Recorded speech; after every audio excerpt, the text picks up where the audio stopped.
I'm loving this outfit. I just want to smell you. You got the dress memo. Floral. Yes, the Powerpuff Girls. Yes. I'm living for it. Well, I'm feeling a bit What that is.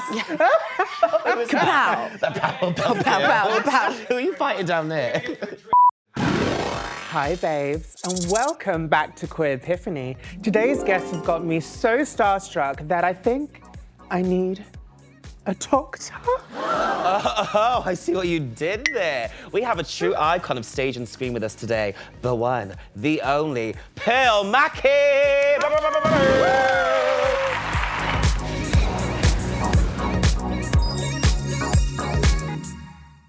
Cheers, baby! Oh, it's a stretch. Oh, the dress is so constricting. What we do for fashion, babies. I know. So, Pearl, my love, tell us, what is your queer epiphany? My queer epiphany is Lipstick Lover by Janelle. Lipstick Lover? Yes. It's a bop. It It's a is a bop. bop. It is a bop. I've been popping my pusswana to that for a while. So tell us a little bit about why Lipstick Lover is your Queerpiphany. I came out like fairly recently. There wasn't anything sort of in my youth that was like, oh my God, like kind of light bulb moment for me.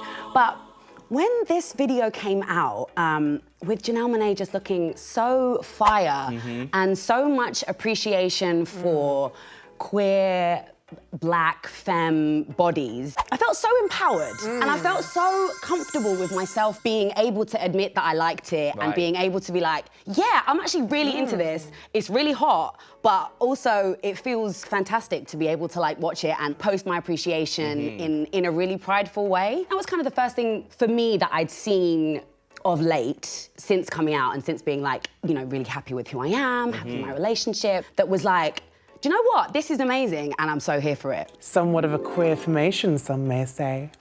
Oh, yes. Okay, I'm here for that. Queerpiphany. Queerformation, yeah. But it makes total sense why you feel the way you feel because it's such a feel-good video. Like, everyone's just having a good time. It's so inclusive of body types. Really joyous kind of. Yes. I saw the little teaser, first of all, with just them coming out of the pool, and I was just like, damn. I think we all like that. I think everybody was like, damn. Yeah, we all like damn. Everybody was like, damn. Yeah, we all like damn. Everybody was like, damn. Yeah, we all like damn. But I mean, I don't know. I'm sorry, I was just having flashbacks. Oh, you was there. You was there for him. I think it's like- also a queerformation for me too. I mean, I'm going to join you on this train. Yes, come on the train. There we Choo go. choo. Thinking about it, there were actually quite a lot of videos that had a lot of Black female bodies. Hip-hop videos, but it was all like from the male gaze. Yeah. And it was all about sex, and it was all kind of, it always felt a bit exploitative. It was almost like this video kind of turned it all on its head. I was raised by like a white single mother in Brixton, and... Come on, Brixton. Yeah, I mean, Brixton's vibe. Yes. She did a really, really great job in like teaching me about Blackness, about my heritage and stuff like that, but it only goes up to a certain extent, you know? As a teenager, what was really important was exploring my Blackness. I really desperately wanted to fit into that world, and I kind of didn't feel like I did. I think I spent a lot of time in my teenage years trying to figure that out. I mean, I think that's something that we can all relate to. Yeah. I didn't grow up with my dad, so I didn't have like a huge amount of access to the Black community in terms of like my family and stuff like that. I remember like so many ragga songs being like fully homophobic. I don't know if that's part of like a denial for me, but you don't see yourself reflected anywhere. So you're kind of like, well, that can't be a thing. I think like being bi as well. Yeah. I am attracted to men, so like, how does this work? It's like you're back in the middle ground all over again. Yeah, exactly. I can relate to that though, as a bi woman as well, or pan, or sexually fluid, or whatever. If you're hot, you're hot. Yeah. But when the world around you is telling you not to be something, you can really internalize that. I didn't really come out as trans, really, and start my medical transition until I was 24. Wow, And I right. knew deep down, really, but like, you know, when you're being told no, no, no, no, no, Yeah. you're like, well, I can't be. Yeah. You know, because I shouldn't be. Exactly. It's like you don't allow yourself to go there because it doesn't feel like it's something that is possible and something that would be welcomed. And you don't want to at believe all. it either. You don't want that mess, but then, you know who you are and you are who you are and you got to fight it, baby. And then you realise that there's actually a lot less mess once you like acknowledge it. I remember when I came out, I felt like a weight had been lifted. I really did not think it would be that much of a big deal. How do you think younger you would feel if you had seen Lipstick Lover when you were, say, 19? But you didn't see any videos like that back in the day. Even younger, maybe. Do you know what? I think if the culture was more kind of where we are now as opposed to where we were 15 years ago or whatever, I might have been like, hey, okay, this is something that I'm okay with and something that I'm like interested in exploring. But I think if it was just like one anomaly within the rest of the journey that existed as it was, I feel like I would have probably been like, okay, I'm kind of into that, but I don't want to talk about it. Everything that's going on right now, the fact that we're seeing such a queernaissance. As we coined love. Welcome to the queernessance, baby.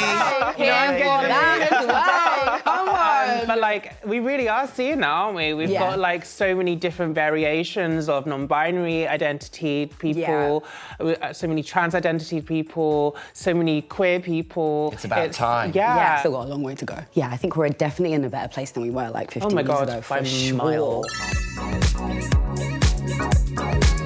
Right, Pearl, it's time for our quick fire round. You've got to plan a big old bash to celebrate Lipstick Lover. And you've got 30 seconds to do it. Starting now. Venue! Oh, rooftop somewhere with a swimming pool. Somewhere really hot. Dress code. Like bikinis. Entertainment. Janelle Monae. Drink of choice. Spicy margarita always. Canapes. Come on. Oh, I don't know. Things that in little mouth shapes. What are we dipping it in? I don't know. Different choice. Sauce. Some kind of. Oh, sauce. What's that? Sauce. I don't know. Ketchup. Mustard. No. Time's up.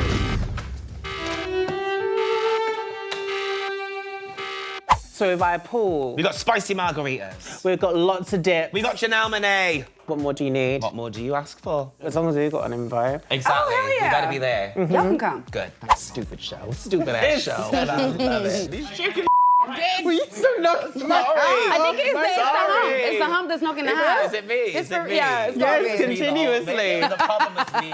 A little. Sorry.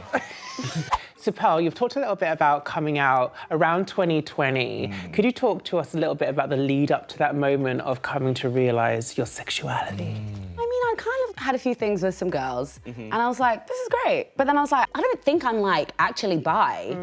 And I remember just having a chat at my friend's window, kind of talking about my experiences and then being like, no, but I am. I was like, yeah, I am attracted to women. And then we were sort of talking about coming out, and I was like, oh, yeah, this is something that I need to do. Like, light bulb. Yeah.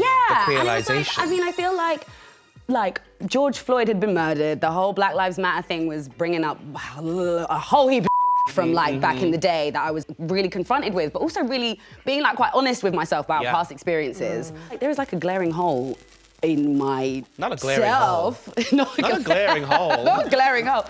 That I'm totally not being honest about to myself. And I was like, what are you doing? Sort it Right. out. Came out like the next day. The next day. Just like that. Look at he split. Yeah, literally. Wow. Wow. You wasted no time. Right, she was ready to go. Then you got wild. People. Well, I tried to, and then I met my fiance, didn't I? So I was like, yeah, I went on a couple of dates, and I just, I met my wonderful fiance. Obviously, she wasn't my fiance at the time. That would have been weird. How'd you meet? Yeah. How'd you meet? What was, set the scene. Yeah, what was the first date? We went to Mercato Metropolitano. Oh, love. Oh yeah. We drank a lot of rosé. We love And a bit of rosé. just had a really good time. And then sort of kept seeing each other for a while, and then I mean it moved pretty quickly And then which is bam. The old unheard U-Haul. of for two women, I think. The U-Haul. Yeah, I mean, it's like, wait, what? And then Backing up. So let's talk about your character on Doctor Who, Bill Potts, the first openly gay companion on the show. How does it feel for your character to have paved the way for so many other amazing characters? I mean, it was incredible. I wasn't out when I was doing the show. In a way, it kind of allowed me an access to the community and sort of like an openness that I hadn't really experienced before. It definitely sort of pushed the needle a bit. Probably like the first step in terms of like realizing my queerness. I mean, I didn't come out and sort of acknowledge it to myself for a good couple of years later. But yeah, I mean, I think it changed my life in a lot of other ways apart from that as well, just in terms of like jobs and, you know, a tiny bit more security, if you can even call it that in this world. You know, even just sort of the response to Bill was so positive. Did you think you would get a response like that?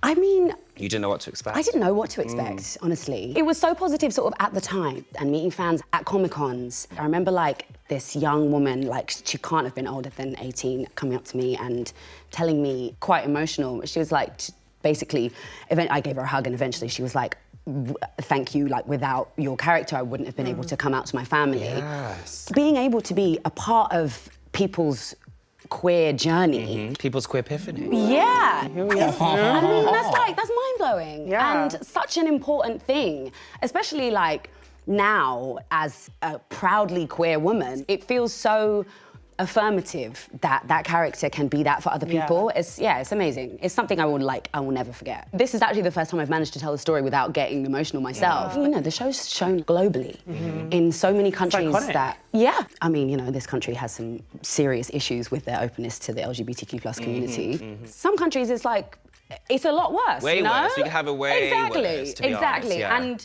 you know, the fact that it can be that for people who were growing up there as well. Yeah, it's amazing. Going back to like these amazing messages that you get, what advice would you give to young queer black people who are struggling with their sexuality? I would say to trust yourself and to listen to yourself and to be kind to yourself. I think that is one of the most important things. And don't rush anything. Don't rush anything, take it at your own pace. Don't compare your journey to anyone else's. I say that about everything, to be honest. I feel like that's a mantra that I live by. Be yourself, be true to yourself, and don't listen to the haters. So Pearl, looking into our fabulous queer store ball, can you tell us what is the future for black queer representation? I feel like, hopefully, just more of it. Period. Do you know what I mean? Period, poo. Literally, just more and more variety and more expression, more self-expression, more individuality. I want to be saturated in it. I don't want to I wanna be no. drenched I want to in be it. drowning in it, mama. I want to be neck deep. Ooh. Is my hat falling? I feel like it's Yeah, been falling yeah. slightly off my head. If you think my hat's moved, no, it hasn't. A bit of that. Pearl, babes, we wanted to give you a special... Oh my God. Now, Janelle Monae has won many awards, but today they received the biggest honor of them all. We are inducting them and Lipstick Lover into the LGBTQIA. Yes, that's right. It's the legendary giant book the Queerpiphanies are immortalized in for always. Pearl, whenever you're ready. Oh, I'm ready. Today, I would like to thank Janelle Monae and Lipstick Lover for empowering me as a queer black woman and allowing me to see all of that queer black joy on one screen. Thank you.